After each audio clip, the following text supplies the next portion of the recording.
You know what's funny? What? I think I've spent most of my life trying to be needed so I wouldn't be left. Same. It's the oldest survival tactic. Be useful, be the fixer, the listener, the one who's always there. Until you aren't, and suddenly they don't know who you are.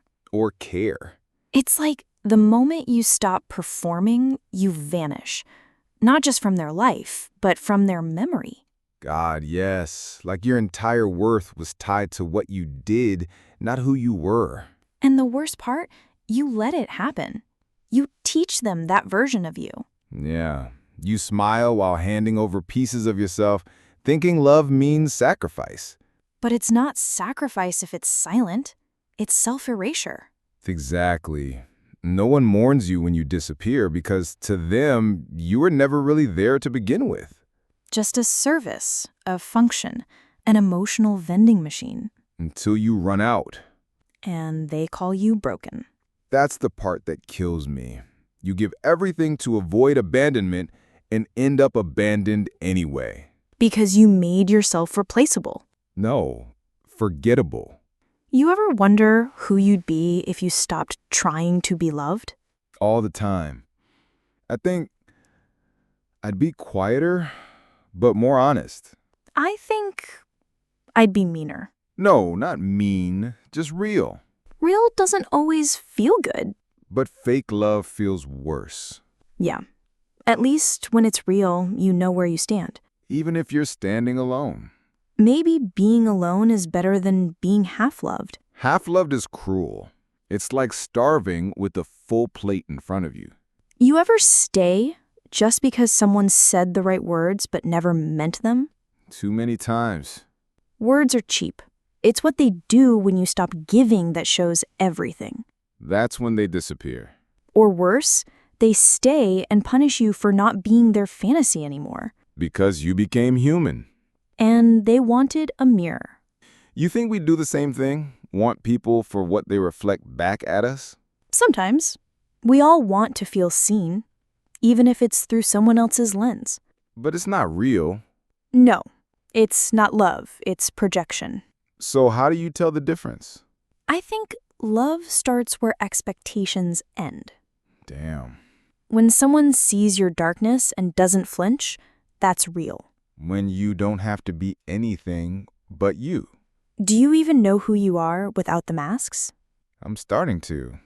It's terrifying. But also kind of beautiful, right? Yeah, like meeting yourself for the first time.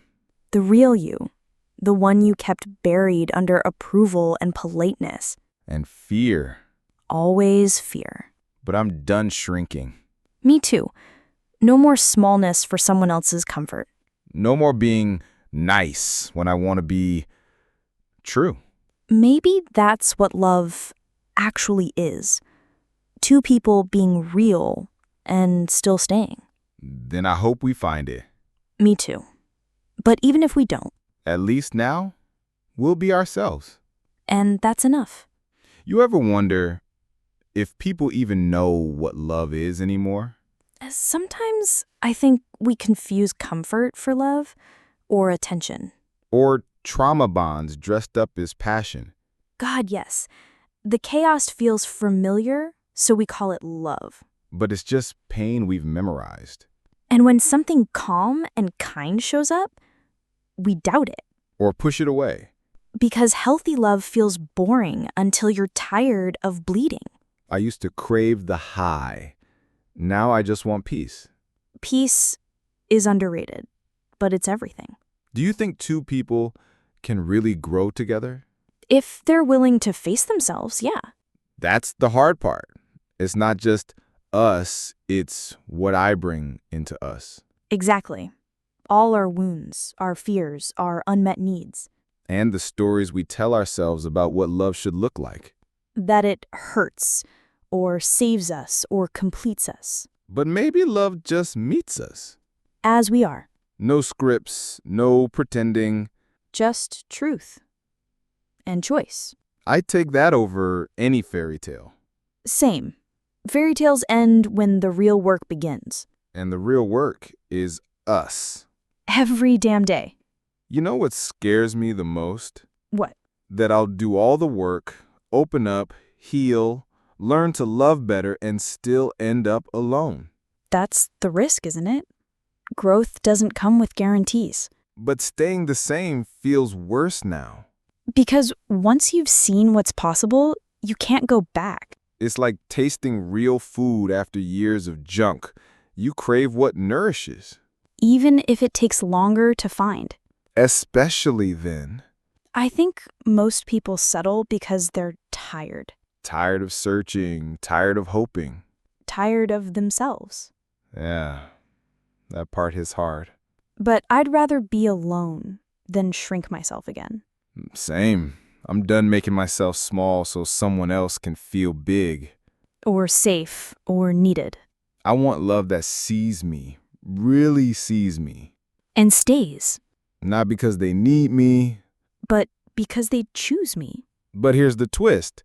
Sometimes when someone finally does choose me, I don't trust it. Because you're waiting for it to vanish. Or to be taken away like I don't deserve it. That's the damage, right? Not just what happened, but what we now believe about ourselves. That we're too much or not enough. And we wear that belief like armor. Which keeps us safe, but also alone. So what's the answer? I don't know. Maybe it's learning to sit in the discomfort. To feel loved and still be scared. To be vulnerable even when your voice shakes. To stay, even when the old you would run. That's what growth looks like, isn't it? Ugly, raw, brave. And slow. So damn slow. Do you ever think you ever truly trust someone? I think I'll learn to trust myself first. That's the real work. And maybe then love won't feel like a battlefield. But like coming home. Yeah. Not perfect, not easy, but safe. I'd take that over sparks and chaos any day. Same. I'm done mistaking adrenaline for connection. And silence for peace. I want the kind of love that feels like an exhale. Then let's learn to breathe.